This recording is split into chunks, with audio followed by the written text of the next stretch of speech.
Eh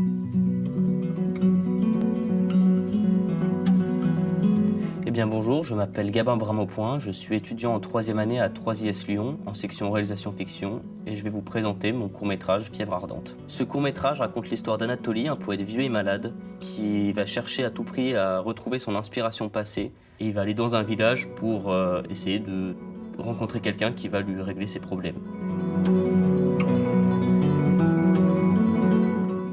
Donc Anatoly, c'est un personnage qui a fui son pays, abandonné sa famille, pour se consacrer à sa passion, l'écriture, qui va attraper une maladie qui est incurable, et par-dessus ça, il va perdre le sens des couleurs, ce qui le détruit complètement, parce que ça l'empêche d'écrire. Il veut absolument retrouver ce sens-là pour écrire, et retrouver sa gloire passée, et réussir à écrire comme dans sa jeunesse. Andrei, c'est un personnage assez mystérieux, qui est un peu vu par les gens comme quelqu'un pratiquant une espèce de magie ou des choses comme ça, pour régler le problème des gens. Même si les choses qu'il propose pour régler les problèmes, c'est assez radical et même parfois un peu violent, mais il a cette volonté-là d'aider et de régler les problèmes. Il est sûr de lui que ça fonctionne sans forcément même le savoir.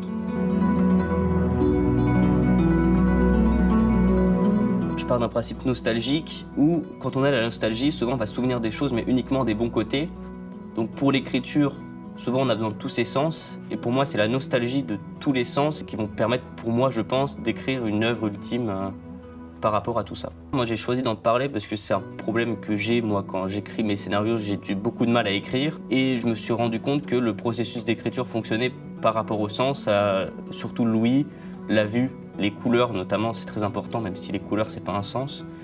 Et j'avais trouvé intéressant le point de vue visuel de la disparition des couleurs dans le film, puisque c'est un événement qui va arriver. En fait, dans le film, on va suivre le personnage d'Anatoly, et du coup, les couleurs au fur et à mesure du film vont disparaître. Pour l'écriture, je puise mon inspiration, après c'est beaucoup plus une inspiration visuelle, mais du cinéma soviétique des années 60-70, avec notamment le cinéma de Tarkovsky, et notamment du film Nostalgia aussi, qui se passe aussi dans un espèce de petit village en ruine, des choses comme ça. Et au niveau de l'écriture, je me suis mis aussi à lire un peu de tragédie grecque, et sur l'inspiration, ça vient de là aussi, sur quelqu'un qui essaie de fuir son destin, mais son destin le rattrape toujours. Le message que je veux faire passer, c'est qu'aussi, souvent on va vivre par rapport à notre nostalgie, et j'essaie de montrer que c'est quand même important aussi d'essayer d'aller de l'avant, de pas non plus, comme le personnage d'Anatoly, essayer d'abandonner son passé, mais de faire avec, même si on veut plus s'en souvenir, faire avec et toujours aller de l'avant.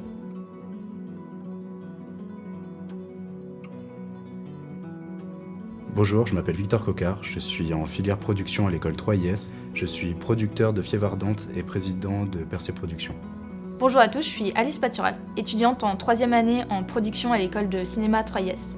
Je suis chargée de production sur le court-métrage de Fièvre ardente et aussi vice-présidente de l'association Percé Productions. Percé Productions, c'est une association audiovisuelle fondée par 6 étudiants de l'école 3IS. L'association Percé Productions, du coup, devient coproducteur avec 3IS pour produire le court-métrage de Gabin, Fièvre ardente.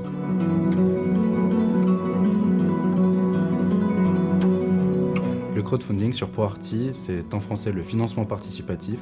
C'est le fait de faire un don pour un projet en échange d'une contrepartie. En fonction du niveau de don, ça peut être une affiche du film, le lien du court-métrage, le scénario du film ou même une invitation à la projection privée. Avec la plateforme ProArty, on a mis en place le don mécénat. Un don mécénat, ça permet à vous, résidents français, de faire un don qui va être défiscalisé de vos impôts. L'argent récolté nous permettra dans un premier lieu de financer la régie et de pouvoir nourrir toutes les équipes techniques et d'effrayer tout le monde. Ensuite, d'avoir du matériel de meilleure qualité, d'avoir des lieux de meilleure qualité.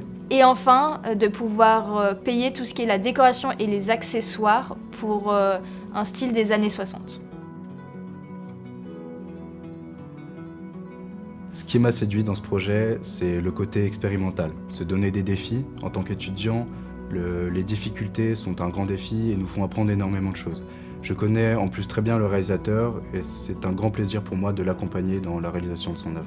Un des plus gros défis de notre court-métrage sera de trouver les lieux dont nous avons besoin. On a 5 décors différents, dont des ruelles dans un vieux village des années 60, tout en restant dans la région lyonnaise. La partie la plus compliquée dans la pré-production va être le côté de recherche, que ce soit recherche des lieux, recherche des comédiens. Nous avons besoin de comédiens expérimentés, d'un certain âge et qui seront prêts à se libérer pendant 5 jours, du jeudi au dimanche, tout au long de notre tournage.